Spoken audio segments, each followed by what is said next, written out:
Oui, on se voit ce soir, bien sûr. Oui, on va manger ensemble. Y a pas de problème.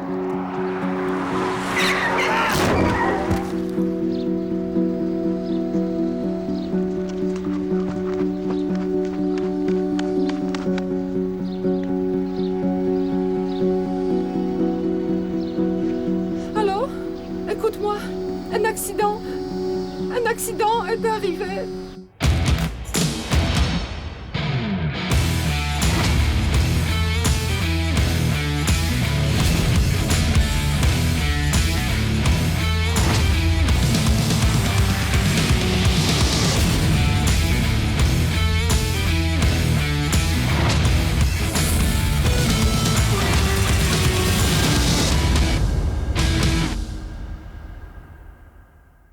Pokaż.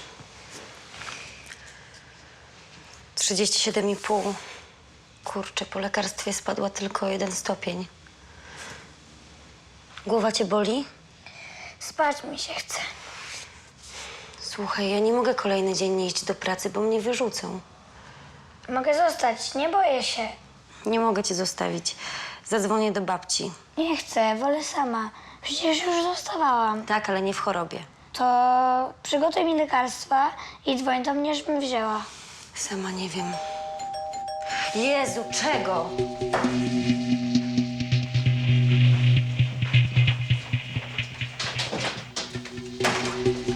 Słucham. Dzień dobry, pani Angelika. Może a co? Nazywam się Andrzej Sypkiewicz. Może pani o mnie słyszała? Niby skąd? Jestem od Jacka. Nie dość, że nie miałam na kogo liczyć, to jeszcze mój kochany mąż przysyła mi z więzienia jakiegoś ziomka. Czułam, że będą kłopoty. Otwarte już? Właśnie w tej chwili, ale dla ciebie otworzyłbym nawet w nocy. Jasne. No jasne, że jasne. Masz tu może jakieś lusterko? No ba. Nie zauważyłam. Co cię sprowadza, piękna niewiasto? To. O, rozumiem, sprawy miłosne? Ile mi za to dasz? Niewiele. Jak to niewiele? Przecież to złoto. No tak, ale próba niska. Musiałbym sprawdzić, ale nie więcej niż 200. 200 zł? Żartujesz sobie chyba. Co za świnia obiecywał, że dał za to 1000. No to chyba koron czeskich. O, tutaj jesteś. Zostaw mnie! Zamknięte. Jak zamknięte, jak otwarte? Powiedziałem, że zamknięte, to zamknięte, wyjazd. Ona co tutaj niby robi? Jajco, kończy z tobą. Weź mi tu nie... U mnie w Lombardzie się nie przeklina. To się nazywa poranek petarda. Sportowa rozgrzewka, piękna kobieta i gotówka w ruchu. Lubię takie dni. No i jak, lepiej? Lepiej, wiesz, ale nie będę już sobie makijażu więcej robiła. W ogóle go nie potrzebujesz. Adek jestem. Paula, To co, trzeba by się jakoś ustawić na wieczór, co? wiesz co, dasz mi te 2 stówki za pierścionek? Jasne, twoja kasa. Dzięki. I wizytówka, jakby przyszło ci do głowy jeszcze coś opchnąć. Dzięki. Wiesz co, poczekaj. Jakbyś poczekała chwilkę, to odwiozę cię do domu. Tylko musi przyjść pracownik. Nie, dzięki, ale miło było. Pa.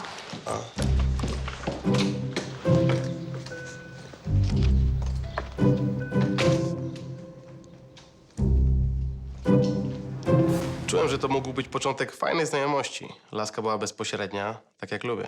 No i niezła szprycha. Już się nie mogłem doczekać, co będzie dalej. Przekimam się parę dni u ciebie, jak się ustawię, to się wyniosę. Jacek ci to obiecał? Wszystko masz w grypsie. W dupie mam. Nic ze mną nie ustalał. Jacol mówił, że jesteś w porządku, że nie będziesz robiła problemów. Ale ja cię nie znam. No jak mnie nie znasz? No, 3 lata z Jackiem garowałem. I to ci daje prawo do tego, żeby ze mną mieszkać? Przecież wiesz, że nie mam innej mety. To nie jest żadna meta. Nie, no spoko, mieszkanko luks. Co ty myślisz? Że co ja jestem? Jakiś puchar przechodniczy, co? Nie no, mogę spać na wersalce, na kanapie, ty z dzieckiem w pokoju. Nic więcej od ciebie nie chcę. I tak chcesz za dużo. Paranoja.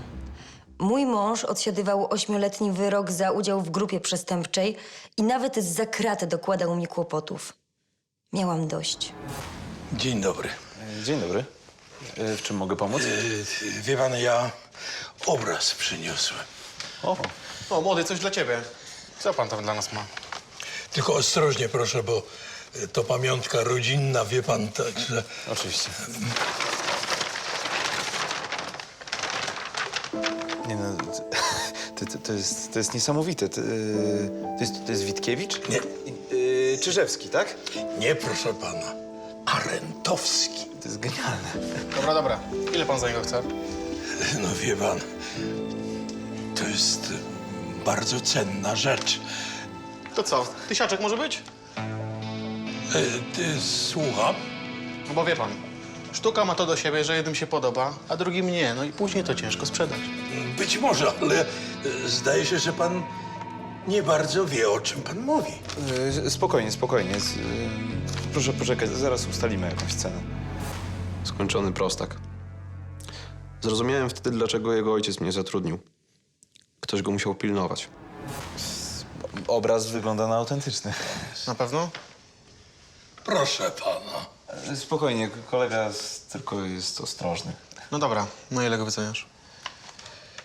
No wiesz co, no tutaj masz przykład najlepszego polskiego malarstwa przedwojennego. No, to jest czołowy przedstawiciel... Ile? No masz tu przykłady futuryzmu, kubizmu... Ile? No nie wiem, musiałbym sprawdzić cenę aukcyjne, ale jak na moje to będzie kilkadziesiąt tysięcy złotych. Ile? Ej, Zwariowałeś? Co tu pieprzysz? jak to co? Wyceniam obraz. Przecież nie mogę dać facetowi kilkadziesiąt tysięcy. No ale to jest tyle warte. Stary, może w jakimś pieprzonym muzeum tak, ale to jest Lombard. No to chyba dobrze, że mamy coś cennego pod zastaw, nie? Bardzo dobrze. I za taką rzecz trzeba dać jak najmniej pieniędzy, żeby później zarobić dużo, rozumiesz to? Ale ten facet chce tylko pożyczkę, stary. Której nigdy nie spłaci. Skąd ty to możesz wiedzieć? Nie no, debil. Widziałeś tego gościa? On nie ma kasy. Jak mu dam taką pożyczkę, to jej nigdy nie spłaci, bo z czego? No ale stary, jakby on chciał małą pożyczkę, to by przyniósł coś innego, tak? Słuchaj, ty nie umiesz robić interesów, więc siedź na dupie i się nie odzywaj. Ja to załatwię, rozumiesz? Ja robię to, do czego wynajął mnie twój ojciec, tak? Wyceniam dzieła sztuki, rzetelnie. No już wyceniłeś. Twoja rola jest skończona. Teraz ja się dogadam, a ty tutaj zostań. Ja ci nie pozwolę, żebyś to szukał tego faceta, rozumiesz? Słuchaj, nie mam zamiaru nikogo oszukać, rozumiesz? Siedź tutaj i się nie odzywaj, bo stracę cierpliwość.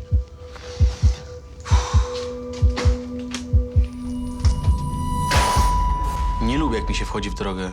Gówniarz się nie zna na biznesach, a próbuje się mądrzyć.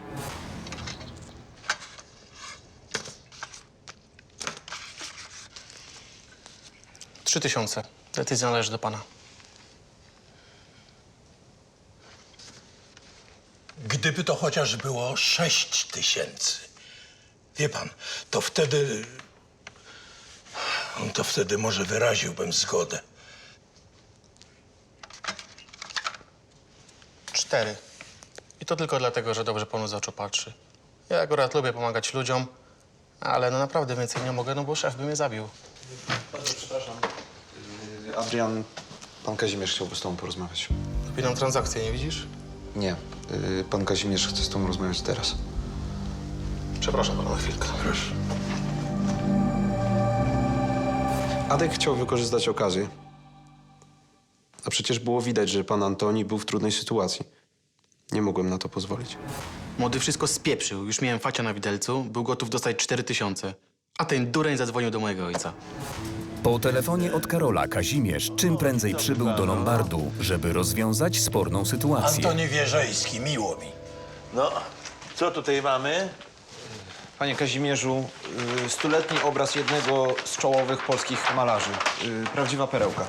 O ile jest to autentyk, ale pewności nie mamy. Ja mam. Tu masz rentgen na oczach? To się chyba robi jakieś badania. Płótna, farby, nie Adrian, wiem. ja po to kończyłem historię sztuki, żeby wiedzieć takie rzeczy, tak? Dobra, tak czy siak, wygadaliśmy się z panem i stanął na 4000. Ja myślę, że panu zależy na wyższej kwocie i mam wrażenie, że spokojnie możemy dać z 20 000. Aż tyle? Tak. Człowieku, jakie 20? Przecież pan wyraźnie powiedział, że potrzebuje 6000. Adrian, to jest tyle Ale warte, panowie, 6000 kosztuje sprowadzenie zwłok z zagranicy. A kwatera? A pomnik? Ja w zeszłym tygodniu syna straciłem. O, to bardzo nam przykro. 42 lata. To dla niego był ten obraz. Ja też go dostałem od mojego ojca.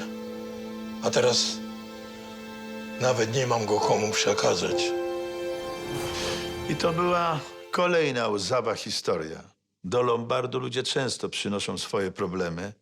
Rozumiem tę tragedię. No ale gdybym miał się kierować współczuciem, to już dawno poszedłbym z torbami. Pan Antoni stracił syna w wypadku we Francji. Koszty sprowadzenia ciała i pogrzebu przerosły jego możliwości finansowe. Miałem nadzieję, że pan Kazimierz mu pomoże. Mogliśmy zapłacić 4000, facet już wyciągał rękę po kasę. Adrian, spokojnie mogliśmy dać mu więcej. Widać, że facet ma ciężko, tak? A co, my jesteśmy, jakiś Legion Miłosierdzia? Jak ma problem, to niech idzie do Caritasu albo MOPS-u. I ty też się tam wybierz, bo do Lombardu się nie nadajesz. Ciszej. No to mu powiedz, że jeżeli ustalam jakąś cenę, to ma się do tego dostosować. Gramy chyba w jednej drużynie, tak? Adrian, dość już tego. Idź do klienta i przygotuj umowę. Tylko bez kwoty. No idź.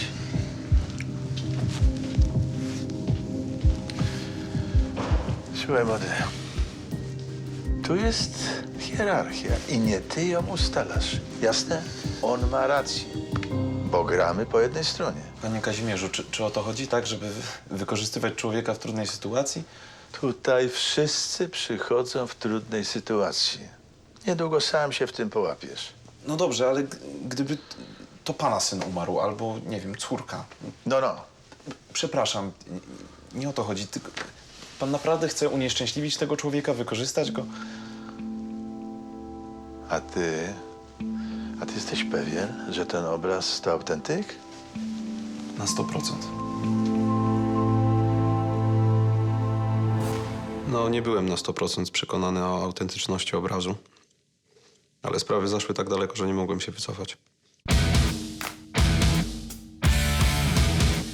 A po przerwie Kazimierz podejmuje ryzyko i wypłaca wysoką kwotę za obraz, aby pomóc Antoniemu, który stracił syna w wypadku we Francji. 15 000. Tyle mogę panu zapłacić. Sypki staje się coraz bardziej natarczywy. List od męża nie chcesz? Od ciebie nie chcę. Masz go wziąć. Zjesz. Puszczaj mnie, no! Adrian ratuje Paulę.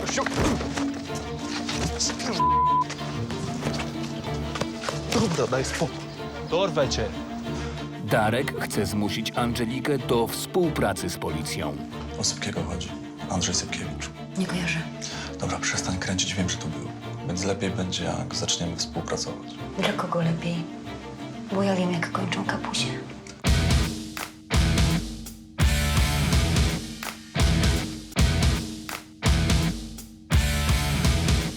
Przed przerwą Angelika ma poważne kłopoty. Nieoczekiwanie zjawia się w jej mieszkaniu Sypki, kolega męża z więzienia. Chce u niej zamieszkać. Do Lombardu z cennym obrazem przychodzi Antoni. Tragedia zmusza go do zastawienia tej rodzinnej pamiątki. Musi zdobyć pieniądze na sprowadzenie z zagranicy ciała zmarłego w wypadku syna. Karol pierwszy raz ma okazję wycenić prawdziwe dzieło sztuki i od razu wchodzi w konflikt z Adrianem, który mocno zaniża cenę zastawu.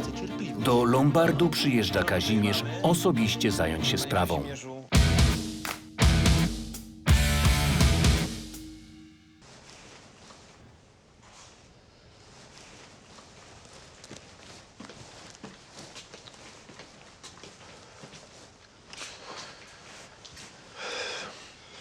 $15 000.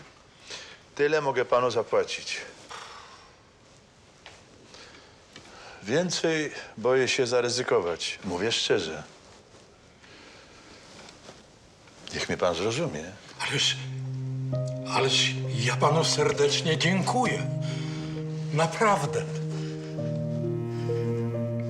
Ja za te pieniądze sprowadzę ciało mojego syna i pomnik mu postawię.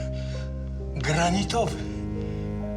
Wie pan, mój syn bardzo lubił góry i często jeździł w Tatry.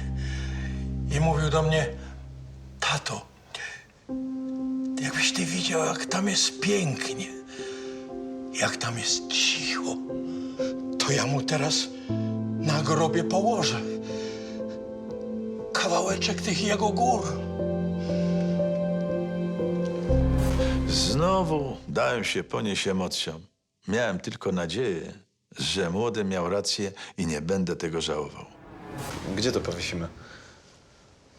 No wiesz, jak takie drogie, to chyba zabiorę do domu. To nie są żarty. Jak pójdzie coś nie tak i ten obraz okaże się lipny, a ten człowiek nie spłaci pożyczki, to wszystko ci ściągnę z pensji. Rok będziesz zasuwał za frajer. Panie Kazimierzu, to się nie wydarzy. No, oby. Tak, czułem presję, ale mogłem się tylko modlić, żeby pan Antoni spłacił pożyczkę albo żeby udało się sprzedać obraz z zyskiem. Tymczasem Angelika przez wizytę niespodziewanego gościa nie mogła się ruszyć z domu. Nieźle gotujesz. Nie przyzwyczajaj się. Jak to? To co, ja mam jeść na mieście? Jedz sobie gdzie chcesz. Harda kobieta jesteś. Jacek dokładnie taką cię opisał. Jesteś identyczna, taka jak sobie wyobrażałem.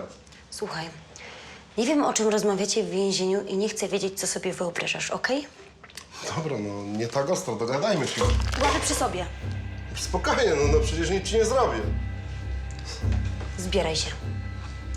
Słuchaj, wieść dostałeś, żeby nie było, że cię nie ugościłam. Ale to wszystko, nie możesz tutaj mieszkać. Ale Jacek mi obiecał. Nic mnie to nie obchodzi. Nie ma tu dla ciebie miejsca. To gdzie ja mam pójść? Wiesz, że nie mam gdzie. To nie moja sprawa. Nigdzie nie idę. Bo dzwonię po glinę.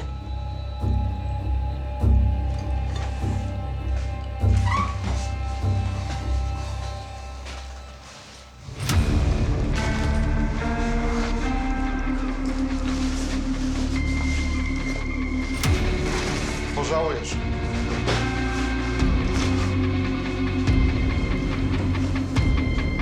Poszłam po bandzie, ale z takimi kolesiami tak trzeba. Inaczej nie rozumieją.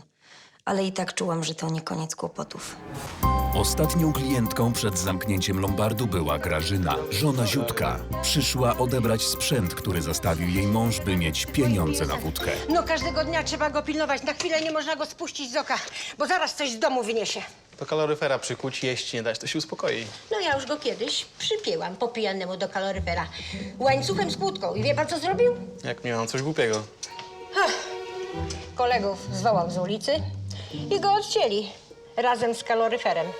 Matko święta, środek zimy. Sąsiadów zalało, z mieszkania nas wyrzucać chcieli. 2 dyszki się należą. Jak zwykle. Ach, jaj. Ale mam. 4, 5, jeszcze jakaś piąteczka. No i fajnie. No, dzięki. Dziękuję. Gdyby nie wy, nic bym w domu nie miała. Dziękuję bardzo. Nie ma za co. Do widzenia. Do widzenia. Dziękuję. Co, tak bez pokwitowania? To przysługa, wiesz. Dajemy jej towar za cenę zestawu, by kobiecie na hurtowną z torbami poszło. A jej mąż wie, że macie z nią taki układ? Udaje, że nie wie, o co chodzi, ale zawsze bierze, co mu dajemy i idzie się napić. Co, i nie zorientował się, że coś jest nie tak, tak? Udaje, że nie wie, o co chodzi, ale wiesz... Zawsze mu damy to, czego chce i leci w tango. W tango, no ale to za 2 dyszki to chyba za dużo nie kupi, co? No i o to chodzi. On za dużo nie kupi, kobiecina nie pójdzie z torbami, a my robimy dobry uczynek. Historia z Ziutkiem i Grażyną to było zaskoczenie. Nie sądziłem, że ludzie w Lombardzie mają ludzkie odruchy. A jednak. Młody miał nas wtedy za hienę, ale życia nie znał za grosz. Jeszcze nie raz się później zdziwił. To dziękuję, do widzenia. Dziękuję, do widzenia.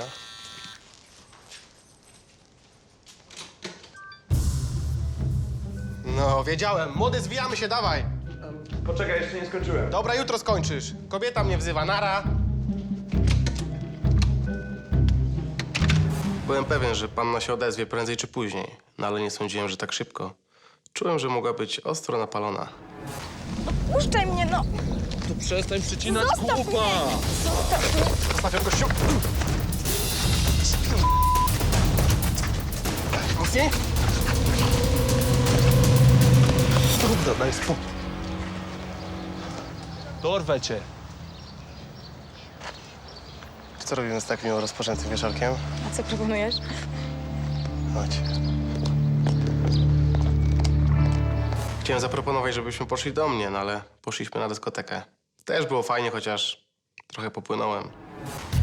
Od rozpoczęcia przez Karola pracy w Lombardzie minął miesiąc. Chłopak czuje się już coraz pewniej w nietypowym dla siebie środowisku. Angelika, używane pisze się przez rzecz z kropką. To popraw, ja się zbieram. Jak to? Mam tu zostać sam? A co, boisz się? No nie, raczej nie, ale umowa mi się skończyła. Od 3 dni pracuję na czarno. Powiedz Adkowi. Niech cię wypisze nową. Mówiłem mu, ale mnie olał. O której się przychodzi? Godzinę temu skończyłam. A dzień dobry to nie łaska? Sprawy miałem i mi się troszeczkę zeszło. Umowę wypisz młodemu, bo mu się skończyła. Nic nie będę wypisywał. Mario wróci z urlopu, to się tym zajmie. Pa! Jeszcze wypłata. Tak zobaczysz wypłatę jak kret słońce, przyjacielu. A to niby czemu? Bo się za obraz nie wybulisz. Ten obraz jest autentyczny. Tyle razy ci już to tłumaczyłem, nie wiem. Wszyscy to zrozumieli oprócz ciebie. Dobra, dobra, zobaczymy jak go sprzedasz. Na razie nie jest nasz, tak? Termin wykupu jeszcze nie minął. No jutro mija. Możesz już go szykować na sprzedaż. Ten facet nie przyjdzie. Przyjdzie. Miałem nadzieję, że Adek się myli. Bardzo współczułem panu Antoniemu i miałem nadzieję, że odzyska rodzinną pamiątkę. Ja chcę, żeby było bardzo prosto. I do tego, jeżeli można, to zdjęcie. To pan chce wygrawerować na płycie? Tak. No ale wie pan, że to podniesie koszty. Bo to granit. No i w ogóle trudne zdjęcie. Jakieś 7 000. 7 000. No taniej to nigdzie nie znajdzie. Dobrze. Wie pan, wezmę 3 000 teraz zaliczki, reszta płatna przy odbiorze. Aha, no dobrze. Przyszedł pan w samą porę, bo dzisiaj jest termin spłaty pożyczki. Tak, ale przyszedłem się dowiedzieć, czy można termin jakoś wydłużyć. Ewentualnie, czy mógłbym spłacać na raty. No ale na jakie raty? Bo wie pan, chodzi o to, że ja nie mam całej kwoty. Ja myślałem, że syn będzie miał jakieś pieniądze i że z tego oddam. No ale okazało się, że syn zostawił same długi i... No a ja mam tylko część pieniędzy, które od panów otrzymałem, także... No ale jak pan to sobie wyobraża? No właśnie, wie pan, ja mam emeryturę. 2000 złotych.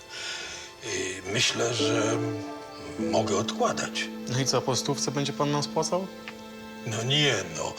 Wie pan, mógłbym po 300. Ja nie mam zbyt wielkich wymagań, także to byłoby możliwe.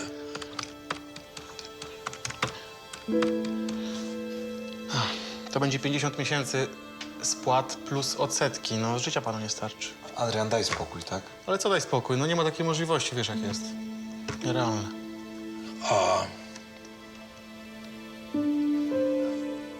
A przedłużenie? Przedłużenie tak, z tym, że będzie pan musiał zapłacić odsetki od pożyczki. A rozumiem. A ile? 11. 1650 zł. No tak.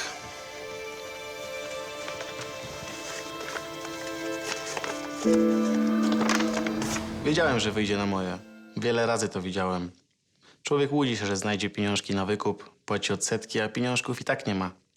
Trzeba było zacząć szukać kupca na obraz. Chodź, Karolek, podrzucę cię. Fajna bryczka, co? No.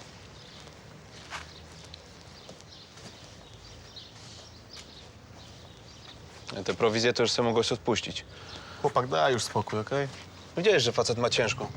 Mogłeś sobie podarować. 1500 zwariowałeś? Lombard by od tego nie zbiedniał. Te?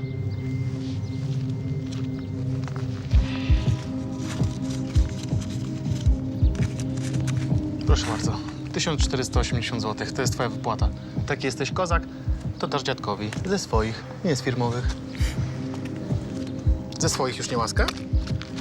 Dobra, ale ja zarabiam trochę mniej niż Lombard, prawda? Powiem ci więcej, ty zarabiasz trochę mniej nawet niż ten facet.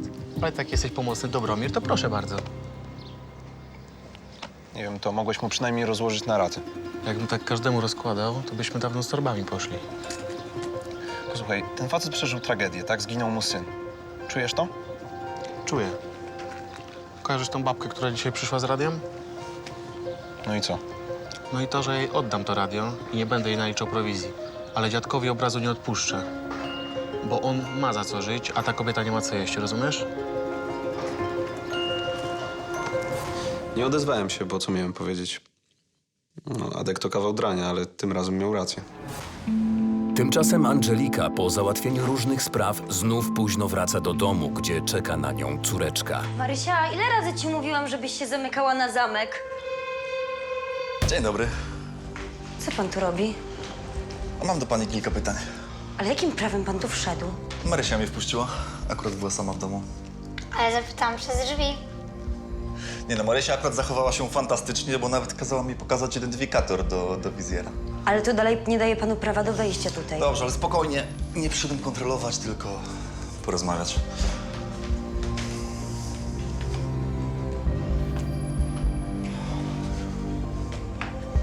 Jak chodzi o męża, to od razu mówię, że nie wiem, co wyczynia. Siedzi w więzieniu. O Sypkiego chodzi. Andrzej Sypkiewicz. Nie kojarzę. Dobra, przestań kręcić, wiem, że tu był. Zresztą twoja córka już mi powiedziała. Czego chciał? Nie tykaj mnie. Dobra, co z Sypkiem? Chciał tu mieszkać po wyjściu z więzienia. Gdzie teraz jest? Nie wiem, nie obchodzi mnie to. To powinno cię zacząć obchodzić, bo następnym razem, jak tu przyjdzie, to chcę o tym wiedzieć. Jasne, do widzenia. Sypki to niebezpieczny człowiek, więc lepiej będzie, jak zaczniemy współpracować. Dla kogo lepiej? Bo ja wiem, jak kończą kapusie. Tak, a samotne matki, które zaniedbują swoje dzieci. Spieprzaj.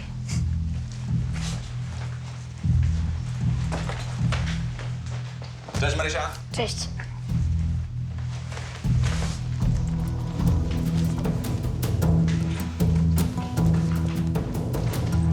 Drań mnie zaszantażował, że jeśli nie będę z nim współpracować, to narobi mi kłopotów w opiece społecznej. Gliniarze to czasami niczym nie różnią się od bandziorów. Kilka dni później Kazimierz przywiózł do Lombardu obraz pana Antoniego. To dla Angeliki pierwsza okazja obejrzenia dzieła sztuki. To takie coś... Ja wiem. I co? Marcie się bardzo podobał. Nawet żałowała, że go zabrałem. Właściwie, dlaczego pan go przywiózł? No bo Adek naraił na niego klienta. Jak klienta? No przecież my mamy umowę podpisaną z właścicielem obrazu. Umowę można negocjować, a dobre okazje trzeba wykorzystywać. Właściciel obrazu też na tym zarobi. To jesteśmy, cześć tatko. To jest pan mecenas Lisecki, a to jest mój ojciec, właściciel Lombardu. Tomasz Lisecki, miło mi. To jest to? Wyjątkowo piękny obraz, ma prawie 100 lat. Woda sztuka nowoczesna, lepiej mi się z wnętrzem skomponuje. Ale myślę, że do pana biura będzie pasował idealnie. Nowoczesny wystrój i antyk dla kontrastu. Tym bardziej, że w tamtych czasach to było bardzo nowoczesne, nieprawdaż, Karolku? No rzeczywiście można tak powiedzieć, że 100 lat temu to była awangarda. Nie wiem, czy pan na przykład kojarzy Picassa. To jest... Za kogo mnie pan ma? Spokojnie, Karol nie chciał pana obrazić. To nasz specjalista od sztuki. Lubi się czasem popisywać wiedzą. Karol, mów, tylko tak bez ozdobników. No dobrze, w takim razie ten obraz to jest przykład formizmu. To jest taki nurt, który w Polsce wywodzi się z kubizmu i futuryzmu. O, futuryzm, to jest pana wystrój. W każdym razie ten autor jest jednym z głównych przedstawicieli futuryzmu. Dobra, tam. Po ile to? No wie pan, cenę trzeba ustalić jeszcze z właścicielem, bo na razie to jest zastaw pod pożyczkę. Ale myślę, że właściciel będzie skłonny sprzedać obraz. Tym bardziej, że jest to okazja, więc pomyślałem od razu o panu. No to najpierw się dowiedzcie, ile to kosztuje. Lisecki grał przed nami niezainteresowanego. Ale ja dobrze wiedziałem, że chciał sobie kupić jakieś oryginalne dzieło sztuki, bo to podnosi jego prestiż. Kazimierz niezwłocznie pojechał do Antoniego Wierzejskiego, właściciela obrazu, by przekonać go do jego sprzedaży. No więc jak? Mam sprzedać obraz? Panie Antoni, obaj wiemy, że nie znajdzie pan pieniędzy na zwrot pożyczki pod zastaw obrazu. To jaka wobec tego jest pana propozycja? No więc, panie Antoni, zapłacę panu za obraz dużo więcej. Jeszcze nie wiem ile. Może nawet drugie tyle, co pan już wziął. O, a skąd taka nagła zmiana? Być może będę miał kupca. Ach, tak. To wie pan, a chciałbym z nim porozmawiać. A po co? Za późno ugryzłem się w język. Niepotrzebnie wspomniałem o kliencie. Trzeba było mu powiedzieć, że sam zatrzymam ten obraz.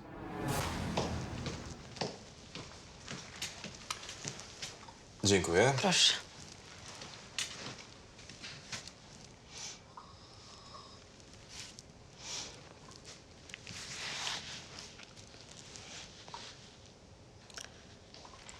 A jakimi sprawami pan się na co dzień zajmuje? Cywilnoprawnymi i gospodarczymi, bezkarnych.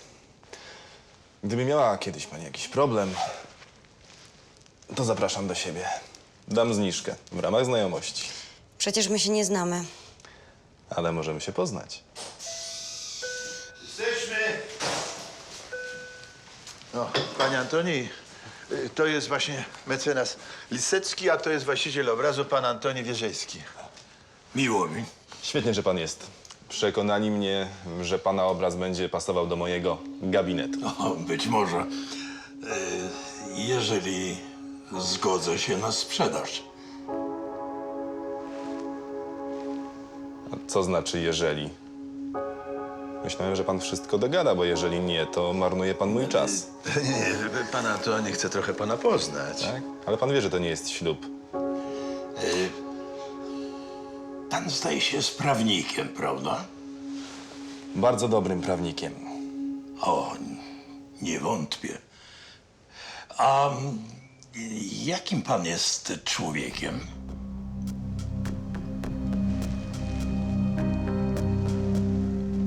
Ale co to za pytanie? Nie rozumiem. To bardzo niedobrze. Sprawy od początku przybrały zły obrót. Właściciel obrazu przepytywał prawnika jak jakiegoś uczniaka, a ten się wściekł. Co to miało być? Ja tu przyjechałem po obraz, a nie do kabaretu. Kurczę, no nie wiem, o co chodziło temu dziadkowi, no. Co to znaczy, że mi nie sprzeda obrazu? Płacę i wymagam do cholery. Tylko, że wie pan, mamy z nim umowę zastawną i wszystko zależy od niego. Bardzo mnie pan zawiódł. Nie tak to miało wyglądać. No, opowiadał mi pan dyrdy małów o jakimś obrazie i guzik z tego wyszło. Panie Lisecki, spokojnie, za 3 tygodnie kończy się umowa, dopniemy sprawę. Jeżeli pan myśli, że ja będę czekał 3 tygodnie na jakiś bohomas, to się pan grubo myli. Proszę dać mi kilka dni i załatwimy sprawę, okej? Ma pan 3 dni. Potem kupię sobie inny.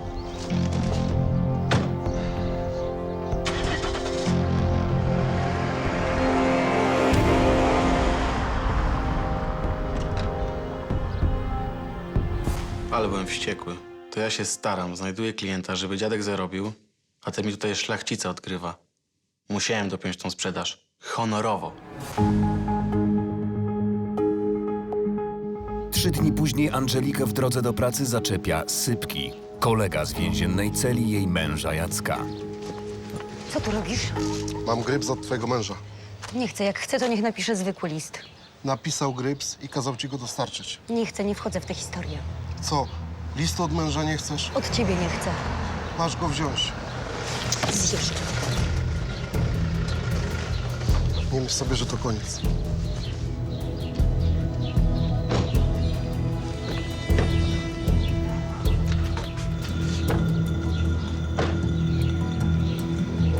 Angelika, wszystko w porządku? Czego chciał? Umówić się, ale go spłowiłam.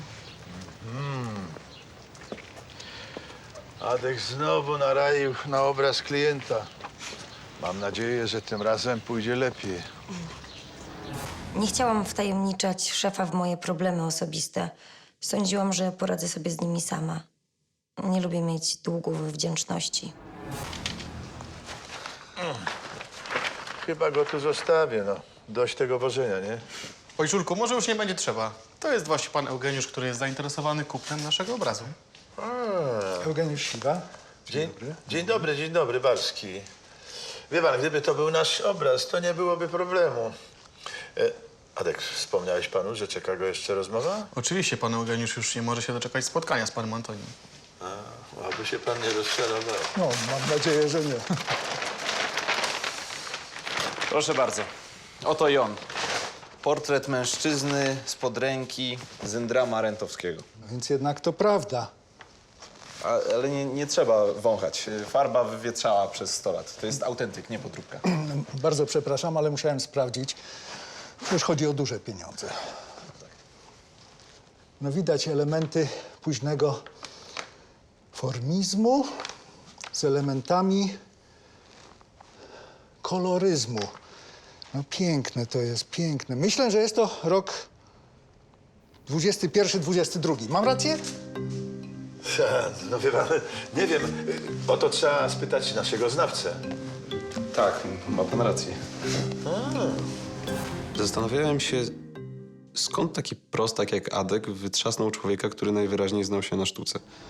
Bardzo przepraszam, ale co pan jeszcze ma w swojej kolekcji? Ach, moja kolekcja jest niewielka.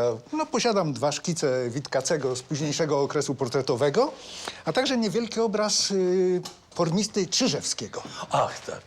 No to Arentowski będzie pasował idealnie. No oczywiście będzie u mnie perłą w koronie. To co, panowie, możemy przejść do interesów, panie Antoni?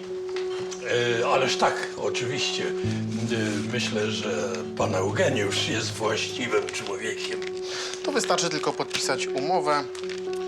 33 000, z czego 15 dla nas, 15 dla pana i 3 000 na pokrycie prowizji. Poszło jak z płatka. Byłem z siebie bardzo zadowolony. A najlepsze jeszcze było przede mną.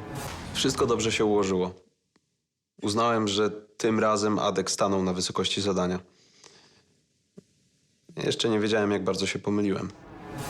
60 000, tak jak się umawialiśmy. Minus 10% za straty moralne. Niestety nie ma takiej możliwości. Mieliśmy większe koszty i ledwo nam się udało dziadka urobić. Bardzo się opierał? Tym razem lepiej do tego podeszliśmy. Gierek takiej wiedzy od czasów podstawówki nie przyjął. Pewnie, człowieku, kurde, niczego nie kapowałem. 2 dni kułem jak dzięcioł. I to o suchym pysku, ani kropelki. No, to teraz sobie odbijesz. Dobrze, wezmę go.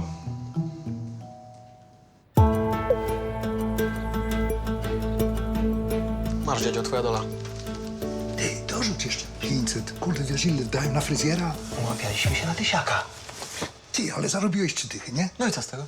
Jak to co z tego? Beze mnie byś tego nie zarobił. Powinien się cieszyć, że dałem ci zarobić i jeszcze ci trochę wiedzy w wełbie zostanie. No to cholery mi ta wiedza, nie wiesz? Nie wiem, zabłyśnie gdzieś w towarzystwie. A nie, sorry, w parku przy wódce to można dostać w ryj zagadki o sztuce. Gdzie są te rozmowy z zeszłego... Co jest grane? Dopinam interesy i spodnie. Bardzo przepraszam, kim pan właściwie jest? Nie interesuj się, bo kociej mordy dostaniesz. Żegnam. Dobra, spadaj, dziadek. Adek oszukał pana Antoniego. Podstawił udawanego konesera, a obraz sprzedał byle komu. Adrian, wiesz, ty jesteś prymitywem, a to było prymitywne oszustwo. Wcale nie takie prymitywne, całkiem sprytne. On nie chciał sprzedać obrazu temu prawnikowi, rozumiesz? No, stary, to są jakieś fanaberie. Zarobiliśmy mamonę i to jest najważniejsze. Z samego honoru to choćbyś się zesrał, to nie wyżyjesz. A pan o tym wiedział? O tym przekręcie? Młody, uspokój się. Wiedział pan czy nie? Nie, nie wiedziałem.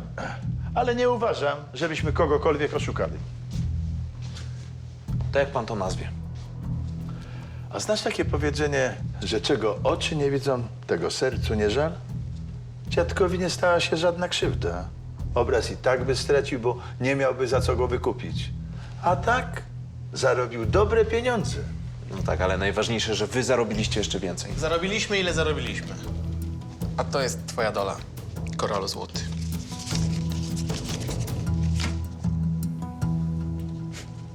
Nie chcę. Do widzenia. A ten prawnik nie zasłużył na ten obraz. Teraz nie, ale może zasłuży. Może dzięki niemu czegoś się nauczy. Ty, tak jak Gienek. Weź mu te pieniądze, odłóż. Jak zmądrzeje, to będzie jak znalazł.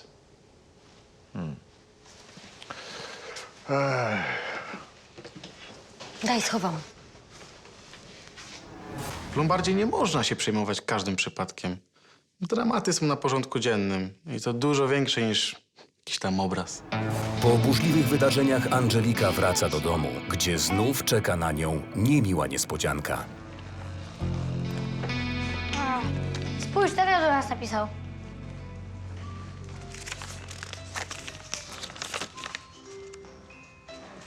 Skąd to masz? Dał mi go wujek, który tu kiedyś był. Marysiu, jaki wujek? Mówił, że nazywa się Sypki. Ale gdzie on ci to dał? Przed szkołą. A to gnojek. Ten wujek? Ale dlaczego? Tata pisze w liście fajne rzeczy. Marysiu, ten facet to nie jest żaden wujek i następnym razem jak go zobaczysz, to od razu do mnie dzwoń, dobrze? Ale dlaczego? Bo lepiej, żeby trzymał się od nas z daleka. Dlatego, że siedział z tatą w więzieniu? Tak, właśnie dlatego. A tata, jak będzie chciał do nas napisać, to wyśle list pocztą, tak jak my to robimy. Zrozumiałaś? Mój mąż w liście miał pretensje, że nie przyjęłam pod dach jego kumpla spod celi. Wściekłam się. Nie dość, że go z nami nie ma, to jeszcze nam podsyła jakichś swoich ziomków. To forget it. Far away from you, babe. I'm coming home. I'm coming home. It's been so long since I saw your face.